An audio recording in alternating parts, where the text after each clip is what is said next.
American Tobacco is the world's second largest quoted tobacco group. It was created from the merger of Rembrandt, Rothmans International and Imperial Tobacco under the leadership of Anton Rupert. It has a market cap of 1 trillion rand, a price to earnings ratio of 19 and a dividend yield of 3%. British American Tobacco. Now, Sasha, I'm interested in getting your thoughts because Paul, we know, is against the very premise of this company. What are your thoughts? Yeah, we sit in the same stable with regards to that, although we've looked very dumb in the run-up in the share price. You know, it's up about 15% in London, so it's outpaced the FTSE 100. And it's up about 25% over the last year in rand terms. So it's got a bit of a boost from a weakening sterling, even though sterling has looked very ugly against some of the other currencies globally.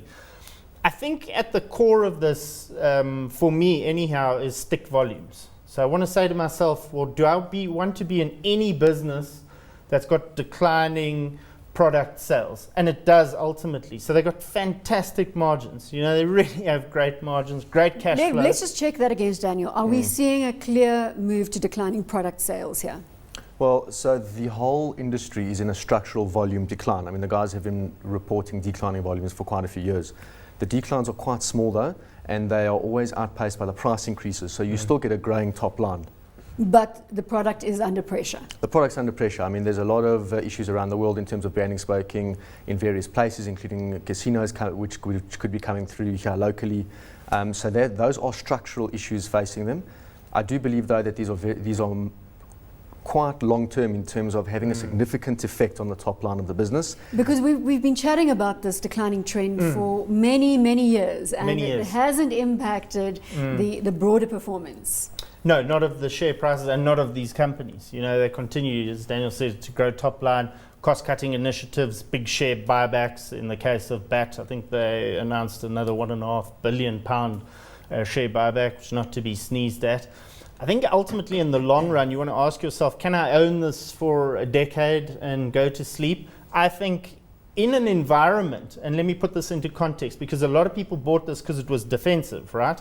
So what happens when we start to see interest rates tick a little bit higher? People are going to say, well, I need to get a higher dividend yield. So maybe, not yielding quite enough, I think, to fancy buying at these sort of prices right now. Daniel, would you be able to comfortably buy this for the next decade and put it in the bottom drawer, or are you equally concerned about the declining volumes we've just spoken about? I think the other aspects of the stock, the more positive aspects, outweigh that factor for me, in terms of they can always put through price increases, they can increase their margin, they buy back shares, which means the bottom line earnings grow faster than the top line, they're paying a decent divvy. I think it's okay for the medium to longish term. I think the structural issues are going to come out eventually.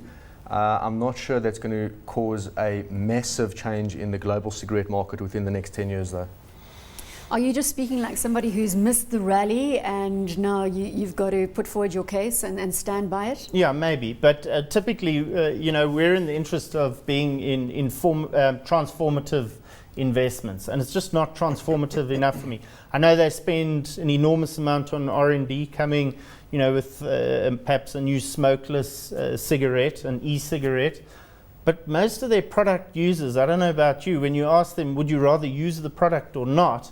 Most people say no. Now, I think probably the big canary in the room, even though nobody's got a presence in China. So you've done a widespread survey, I see, because most people say most people. Go out and test your friends who still smoke. I think the canary in the room is probably China. So even though none of these businesses operate in China, because the Chinese government have got almost complete control, it's like one of the last outposts for free smokers. You can smoke wherever you want in China.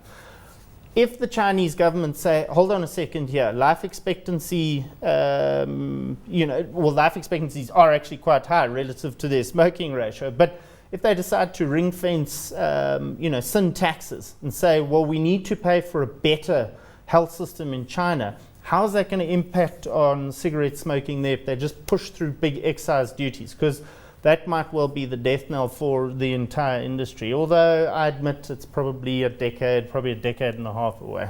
Daniel, hot or not on BAT? Look, the stock has run up considerably. If I was picking one stock for a portfolio, it doesn't excite me enough for that. But I think for for the defensive slots in your portfolio, it's a good stock at the moment. It's got a dividend underpin. It's got a rand hedge element to it at the moment, which you want in this weakening rand environment. So I'd say from that point of view, hot. And Sasha Narishkin? Too much regulation, I think, ultimately is going to see their sales volumes probably decline even quicker in the coming years. So no, thanks.